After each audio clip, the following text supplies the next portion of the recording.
because of her role as Speaker of Parliament and therefore Chair of the Appointments Committee, she had built a very powerful influence within the judiciary. Hardly could anybody go with a case in the courts and defeat her. 3, Anita Among had built a power base among Ugandan elites in the religious institutions, the mosques and the churches, in the business community, in the professions, and in politics. These ministers, you see, like the Omaras. Omara maybe has a daughter or a nephew. Fenna tukimanye ekigenda maaso mu ggwanga oluvannyuma lwa Speaker Anita Among, Museveni okulagira amaka ge gatandika okufuuzibwa era atandike okuvaayo yennyonnyoleko ku by'obugagga by'alina. Amaka ga Speaker gakamalawo ekinnamba nga gaazibwa ekitongole ekya poliisi n'ekitongole ekya CID. Kale nno twalabyeko we bamaze ogenda e Nakasero ne basaakinga ennyumba ya Mongo ne bagenda ekigo ne bafuukuuza byonna bye baasanzeeyo era byonna babitadde mawulire. Emmotoka za Speaker nyingi zaabooyeddwa. Twadde tumanyi nti no kikomyawo. Kati nno twalabye era ng'ekitongole kya poliisi n'ekya CID kigenze ate mu district y'e Bukedya amaka ge yali amanene agatemagana ng'omuntu almost oyinza ogamba nti State House nago ne gafuuzibwa. Tebaavudde awo, tebakomyawo wennyini ne bagenda ne wa maama wa Anita Among nayo ne bafuuzaayo. Tebakomyawo wennyini ne bagenda ne wa muganda we nayo ne bafuuzaayo. Byonna bye baggyeeyo tebanabatuulira biki bye baggyeeyo naye nga wenjogerera emmotoka ezibadde zikuuma Anita Among zabadde akozesa ku Parliament nga ye Speaker zonna zaaboyeddwa era ne zitwalibwa ne zizibwayo ku Parliament ya Uganda. Saako ne zino okuli Rolls Royce, okuli Range Rover n'emmotoka endala 2 nazo zaaboyeddwa ne zitwalibwa ku kitebe eky'abambega saako n'ekitebe eky'enaggulu ekya poliisi. Twabadde tulaba emu ku program ku UBC. Omusajja ayitibwa Andrew Mwenda ono nga spokesperson ow'ekibiina oba ow'ekisinde ekya PLU yavuddeyo n'atubuulira ekituufu ensonga lwaki Museveni akyalemedde ku Anita Among era kiki kyennyini ye kyalowooza ffe kyetulowooza actually siwe kiri okuba nti no Anita Among bamulemeddeko era nga bamwanise mu lujjudde. Ekigendera kya Anita Among kibadde tekinnaba kutegeerekeka naye nga Museveni yabadde amuguddemu. Wuliriza vidiyo eno tugenda kuba gye tuliactingako otegeere ekituufu Museveni lwaki yavudde mu Anita Among n'asalawo ate okulaba nti natandika okumunoonyerezaako ku bugagga bw'abadde alina ssaako ne corruption ebadde eyingidde mu Parliament ng'ate tulaba ssente z'omuwi w'omusolo naddala mu Parliament nga zitwalibwa kyere. Wuliriza vidiyo eno. Well, I should put it this way. There has been a convergence of 2 different but self-reinforcing and compatible aims or pursuits. I believe that on the one hand, President Yoweri Museveni found it necessary to clip Anita Among's wings because she had grown very powerful. On the other hand, okay, let me put it this way. President Yoweri Museveni found it necessary and was seeking to clip Anita Among's wings because she had amassed a lot of power and influence within both NRM and the government that I suspect, this is me second reading Museveni, he felt she was going to pose a threat to his power over time. On the other hand, you have General Muhoozi, who is hostile to public corruption but also public displays of ostentation and luxury. So the two pursuits converged on one single individual. Owulidde ekimu ku bigendererwa lwaki Museveni yasazeewo okulaba nti nno aclippinga Anita Among okusinziira ku Andrew Mwenda. Andrew Mwenda is a seasoned journalist era ng'onawandiise obutabo bungi era ng'alina n'omukutu oba olupapula olwa online era nga ye alowooza nti Museveni yakitunuddemu n'alaba ng'omukazi ono abadde atandise okumera ebiwawaatiro era nga waliwo ekiteeso ekibadde in fact ekiyinza okuleetebwa mu Parliament kati nga singa bakireeta nga Anita Among yaliko nga speaker wa parliament, kino nno kyabadde kiri ku lemesa obuyinza bwa Museveni wati wakola walaba oba wakwekengera ng'otandise okubeera n'amaanyi amangi nga Anita Among gabadde abeera nago naddala mu parliament ssaako ne mu kibiina ekya NRM. Anita Among yayingira mu parliament mu mwaka yayingira mu NRM mu mwaka ogwa 2020, omwaka ogwa 2021 n'afuukirako deputy speaker, mwaka ogwa 2022 nga speaker yaliko Jacob Oulanyah amaze okufa na elevatingibwa n'afuuka speaker omujjuvu, ekisanja n'akimalako bbaka 226. amaanyi gabadde asitudde naddala mu babaka aba parliament, ebiwoowattiro byabadde ameze. Mwenda alowooza nti Museveni akirabyenga singa Anita Among bamuleka n'agenda bw'ati, kino kyandireeta threat ku buyinza bwa Museveni, era ensonga lwaki abadde alina omukilipinga okulaba nti nno amukendeeza nga we yakendeeza Rebecca Kadaga. Ulira Anita Among. So let me give you a background. I wrote an article in the Independent on the 21st of March this year, saying the following things about Anita. First of all, she's a highly skilled politician. She came not from NRM but from FDC, joined NRM in 2021, and she has achieved almost absolute mastery of parliament. If a free and fair election had been held or was held in that parliament today, she would get maybe 485. We had calculated 485 votes out of 529. So only about 40 to 43 MPs will not vote for her. That is one. Two, because of her role as Speaker of Parliament and therefore Chair of the Appointments Committee, she had built a very powerful influence within the judiciary. Hardly could anybody go with a case in the courts and defeat her. Three, Anita Among had built a power base among Ugandan elites in the religious institutions, the mosques and the churches, in the business community, in the professions, and in politics. These ministers, you see, like the Omaras. Omara maybe has a daughter or a nephew. She would use her influence in the parliamentary commission to ensure that they get jobs. And parliament in Uganda is the highest paying institution, more than the private sector. So she was giving people jobs there. Owulira Andrew Mwenda addamu n'atugamba ensonga lwaki Anita Among ali mu mbeera gy'alimu ku ssaawa eno ng'akyanoonyerezebwako. Waliwo fakiti eri gy'ayogeddeko ey'okuba nti no Museveni abadde alaba nga Anita Among atandise okumera ebiwawaatiro era nga atandise okubeera powerful mu parliament ssaako ne mu kibiina ekya NRM ng'alina omukkakkanya. Ekirala ne wajjayo factor eya muhoozi nti nno ye ali against corruption era nga abadde alaba engeri Anita Among gy'abadde adisplayingamu ebyobugagga bwe ssaako n'okulaba nti naate wabaddewo corruption scandals ezibadde mu parliament. Kati kino nga muhoozi ali tasked Museveni nga yamuwa ekifo ekyowa special operations nga alina operation eno gy'amuwaddeyo okulaba nti alwanyisa enguzi. Akiraba nga kiri necessary okusookera ku mukulu ono Anita Among okulaba nti bamunoonyerezaako. N'agamba nti nno Anita Among ali highly skilled politician. Yali yakajja mu kibiina ekya NRM kyokka na-elevatingibwa nga ku ssaawa eno atula ne ku SEEK.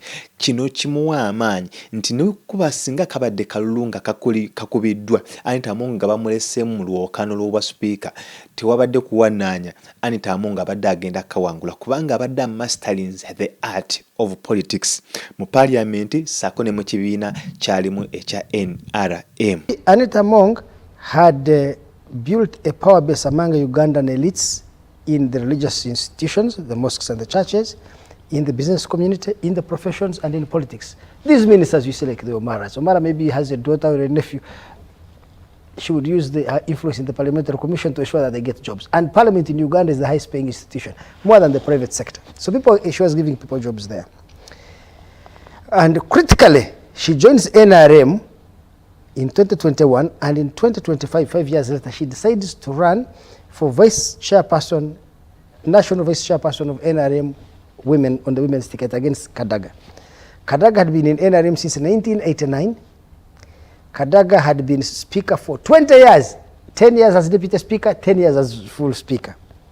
They go neck to neck in the campaign. Now, let me give you a background of how you are elected the national vice chairperson, women in NRM. One, you have to have all LC3 chairmen, all LC5 councillors, all LC5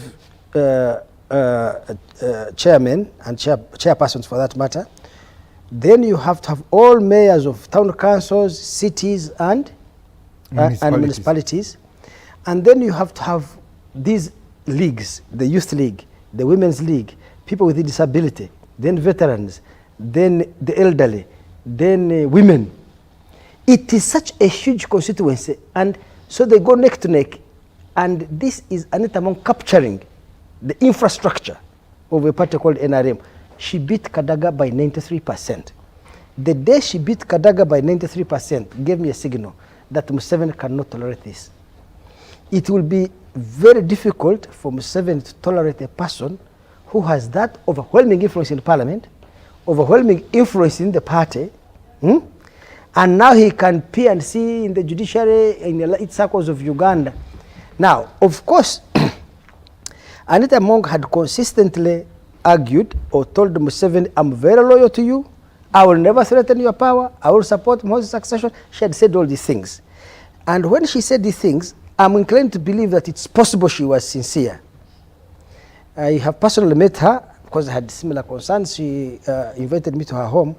I went to see her because I had written this article complaining that she has so much power. Fact endala Andrew Mwenda jawaako yeyokuba nti nno Anita Among abadde abuildinze power base mu parliament, mu judiciary, mu executive namonga asenseddemu saako ne okwegamba mu Uganda yonna nti ojja genda okwesanga inga abaana b'abakulu yabadde abawa emirimu ku parliament. Kino nno kibaleetera okubeera loyal to her. Agenze mu mizikiti nayo afunyeyo royalty, agenze mu makanisa oba mu makerezia naye afunyeyo loyalty kubanga abadde akola kyabadde supportinga ebintu bino byonna. Kati ekintu ekyo Museveni buli wakiraba tujjukire nti no Anita Among waliwo ebiseera ebisinga Museveni wabadde nga ku mikolo oba nga asindiseeyo abanaamukiikirira n'abaako ssente zaawa. Waliwo yawa milioni 10, Anita Among n'awaayo milioni 10. Kati kino kibeera kiraga nti actually asinga ne boss we. Kati Mwenda kyagamba nti no ono Museveni ekyo wakiraba kibeera kiraga nti no ayagala gezaako mwenkanankana oba okukola ki oba muyisa. Kati abeera alina okujjayo n'agombuto kubanga Museveni ekintu kyonna ekithreateninga power ye ekithreateninga obuyinza bwalimu ekyo ajjayo n'agombuto okulaba nti nakirwanyisa oba kikakkanya. Anita Among abadde abuildinze strong base mu kibiina ekya NRM. Nkugambye wano yajja ku seeke nga yeetaaga abantu omuwagira yabitinga Kadaga abadde amaze emyaka almost 35 oba 40 mu kibiina ekya NRM. Kitegeeza ki nti omuntu azze mu kibiina emyaka just 5 najja kubwa seeke kyokka ate abantu ne bamuyira obululu almost ebitundu 8 ku buli 100 n'abayo ng'awangudde emitima gy'aba NRM. Ekyo kibeera kithreateninga, abeera n'obuyinza bungi nti singa abeera atutte ebbanga ddene ng'akyali ku level oba nga yeeyongeddeko ekyo kiyinza okuba nga kimuleetera amaanyi okulaba nti no n'ekibiina kyonna akiwamba. Kati Museveni kino kyalaba nga tekisobola kusoboka. Ensonga lwaki bamutaddeko guno ogw'obuli bw'enguzi kubanga ekibiina kya NRM kijjuddemu abantu abali bw'enguzi.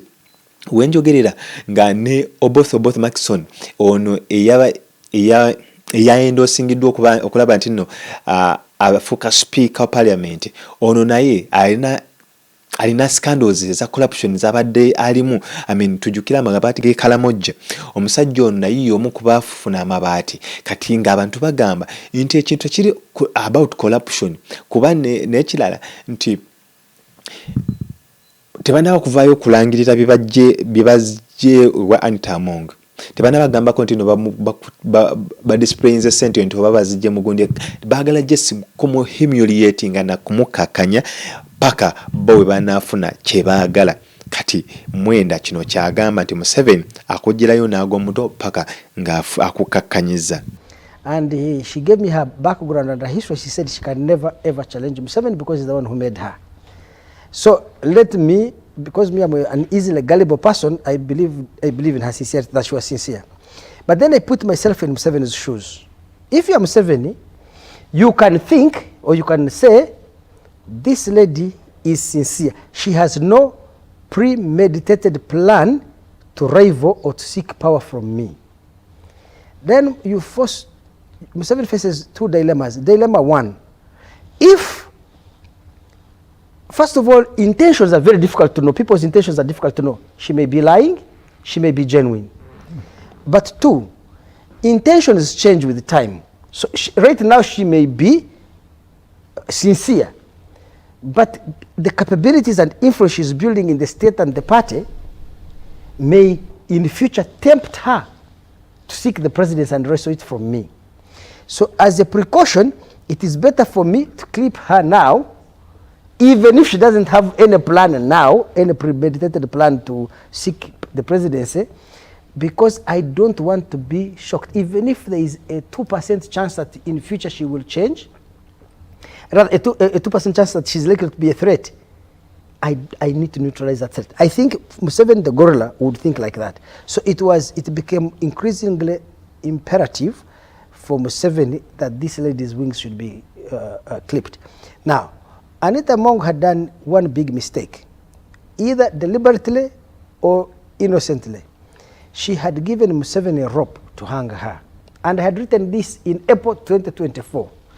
Her ostentatious living, her luxury mansions, her expensive cars and dresses, all those things tended to alienate her in the eyes of the Ugandan public. Ugandan public did not like her. And there were exhibitions of Parliament? Corruption. Not parliamentary exhibition of the Agatha Twaires. No, I'm saying she exhibited a lot of wealth and affluence and luxury. But that not only revolted many elite Ugandans against her, but it also gave Museveni a rope with which to hang her. So at any one time, I felt she was vulnerable. At one time, I thought maybe Museveni may keep her because she was so vulnerable. He knew he can anytime call upon her financial indiscretions to get even with her. Now, of course, human beings as we are made, we are always driven by the personal. People are, I do not think that Anita Mong's problem was corruption, because remember that Anita Mong, okusinzira ku Andrew Mwenda, enti ye yawa Museveni omuguwa, ye nyini amwetugire.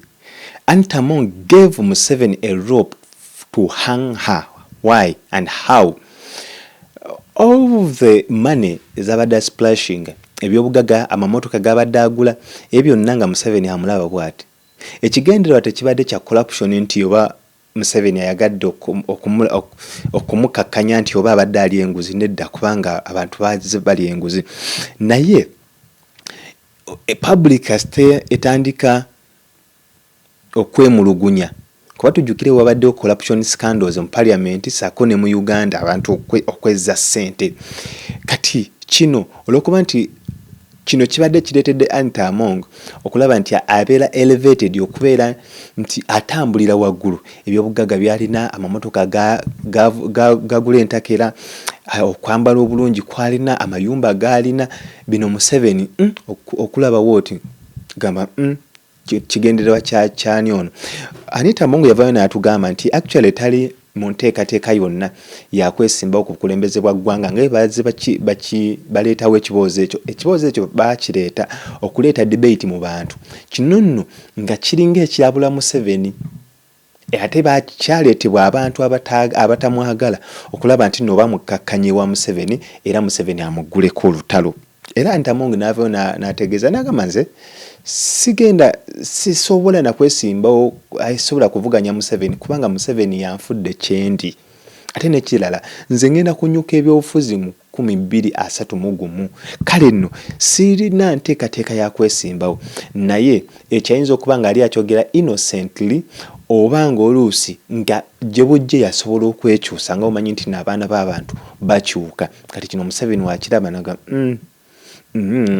ogenda mu maaso ng'olina amaanyi weegati kubanga obeera ng'oli speaker parliament obeera n'amaanyi mangi kuba obeera olina eggwanga weeriti ng'olinina mu kizimbe kimu kitegeeza osobola okuinfluencinga abantu abo ne bainfluencinga ne bainfluencinga constituencies zaabwe n'ebitundu n'ebitundu gye bafugira oba gye bakulembera okulaba nti nno batandika okuwagira singa obeera n'ambitions kati Museveni kino akiraba ng'alina okukakkanya wansi. Did not take money out of parliament necessarily for her personal use. That was a small side effect. Anita Among's use of parliamentary money was actually to build Museveni's political base. In fact, to get Museveni's legislation in parliament passed. Because I am reliably informed that before Anita Among became Speaker of Parliament, whenever Museveni needed major legislation to go through Parliament, a major action to take place, he would invite these Omaras, these MPs, to State House, give them tea, pay their transport, pay their medical bills, pay their children's fees, clear their loans, spend a lot of money in order to get the vote. When Anita came in, she said, okay, Museveni, you don't have to do that. Let me handle Parliament for you. You see, the strength of Anita Among, people don't know, is she has excellent interpersonal skills. That is why she's so effective in electoral colleges. And she may not be effective in a presidential campaign where you are elected by anonymous people. Why she was effective in electoral colleges? Because if you meet her and deal with her at a personal level, she's a very generous and people think she was using money, but Among was using 20 to 25% of the money Museveni was using to get 300% of the results Museveni was getting. Museveni was spending a lot of money and getting, like in this election on Olanya. Olanya got 55% of the vote as speaker. But for her, she would use less money and get bigger results. So she would get more for less, or from less. So again, that was another signal to Museveni that this is a ferocious political animal. I have friends that tell, I think that of all the politicians Uganda has produced in the last 40 years of Museveni, I would put her among the top 5. Museveni being number 1 without a doubt, but I would put her among the top 5 because she had the skill to win over people by sheer force of her personality more than her money. Because money cannot be effective if you are rude to people. And so she knew how to. I have a young friend, he was the mayor of Hoima. He was telling me the other day, he lost an election, and this election, somebody defeated him. But she picked the phone and called him and said, I am to empathize or sympathize with him. People who reach out to people like that in such a moment when you have lost an election, the whole speaker, powerful, she's calling a small mayor in mayor, rather than Hoima. I don't know how many people she called and won. That can win you more money than any millions of shillings. Another can win you more support, more attraction than any money you can spend. So she knew how to touch people and make them feel connected to her. And that political strength is what threatened, terrified Museveni. But when you look at everything that has happened, what's the intended end in mind? So I told you that there is a convergence. I told you there is a convergence of two different but compatible pursuits. Museveni's pursuit of removing a potential rival. Remember, I'm not using the word rival because she was not his rival. A potential rival out of the political ring. And General Muhoozi's pursuit of sending a signal that please, when you are in a public office, do not abuse public funds and do not exhibit ostentatious living. Karen, zeze ensonga eza Anita Among wabaddewo yawandiise ku mutimbagano ogwa Facebook n'agamba is a close friend to Anita Among, but bino byonna ebya corruption ebiri okuleetebwa, that is not the issue. Ekiriwo nti singa abadde bakkiriza Anita Among okuddamu okwesimbawo kwa speaker kubanga bakakase mukasi okulaba nti ava mu lwokaano ye abadde ayirede okukomawo oba Mwenda osinze oba teba Mwenda osinze naye kino ekyokumukapinga batandika omumuleetako emisango oyo bamusibidde ewaka kino kyamukakkanyiza nnyo era ne bamukaka okulaba nti naava mu lwokaano paka we yalangiridde naye kyabaddewo ekiti nti palamenti eno eri okujja emulundi ogw'ekumi n'ebiri balina ekiteeso kye bagenda okubaga, ng'ekiteeso kino oba etteeka lino lireeta nti kasatumala okulonda abaka palamenti bennyini be bagenda okulonda omukulembeze w'eggwanga. Kitegeeza nti no gojja kujja weesimbewo oba olage interest abaka ba palamenti abalondeddwa be bajja okukubako akalulu era be bajja okukola ki, be bajja okusalawo ani anaabeera omukulembeze w'eggwanga. Kati kino Muhoozi wayagala okujjira kubanga Museveni essaawa yonna alekulira ava mu buyinza, kati awo kireete Muhoozi wajja olwokuba talina buwagizi mu bannayuganda, kino mu palamenti nga yo okumulonda kibeera kimuyamba. Kati Anita Amonge nti yaliko ebigambo bye yayogera ng'agamba nti okay, lino etteeka njaddiisa, nkimanyi nti Muhoozi we kijja mu palamenti ne bakuba akalulu Muhoozi tasobola muwangula, ng'agamba kajje amwesimbeko batunke era alishwa nti asobola okuwangula Muhoozi singa babeera bagenze mu kalulu aka palamenti. Kubanga tujjukire nga Mwenda wayogedde, Anita Amonge is a good mobilizer era ng'alina support, asobola okugula support, kyonna ekyetagisa asobola okukikola. Oluusi bano abalabi batasobola kukola. Kati ng'agamba singa abeera bazze asobola okujja neyesimbawo ku bukulembeze bw'eggwanga era ono asobola okuwangula akalulu ng'ayise mu palamenti. Byebyo nno ensonga zikyagenda maaso za Anita Amonge. Video gye tugenda okuddako ogenda kulaba Allion wa MP o Aringa South yalabula Anita Amonge mwaka gwa 2024 about corruption, era ensonga eno baali bagireeta ku floor ya parliament. Speaker n'agigaana bagidebatingeko era Allion yatabuka nnyo ng'atabukira speaker. Video eno gye tugenda okuddako tugenda okuliakitingako olabe nti actually corruption bagyemulugunyako dda naye speaker n'abitwala ng'ebyolubalaato paka ku ssaawa eno by'omuzaalidde leenya, kubanga ne ba commissioners nabo nawulidde ne ba MP abalala nga 30 nawulidde nabo batandise okunoonyerezebwa keera tuwekanga nga MP oba abadde commissioner mu parliament nga naye bamukutte ne batandika okumunoonyerezaako ba ne batandika okukola search ewuwe ssaako oluusi n'okumutwala mu mbuga z'amateeka oba mu kkomera. Watch the space. Tujja kuba tujjano nga byonna tubimulungula. Ku lwa Katonda n'ensi yange njagala nkusibulira wano amanya nze Mr. Essential Katera yenza amataga tafaawo banga tonna bakulakinga oba kusharinga nkusaba kikole atola o subscribing wobanga onyumidde video eno subscribe atotekeko ne comment yo kikyolowooza ku byonna bye tuva okwogera. Ku lwa Katonda n'ensi yange nkusibulidde wano sisinkana ate mu video egye tugenda okuddako. You need this matter be debated. You need to clean your name. Deputy Speaker yourself. Anita Amonge needs to clean her name. The commissioners need to clean their names. The ministers need to clean their names. And as MPs, if you have anything against us in this parliament, we need to clean our names.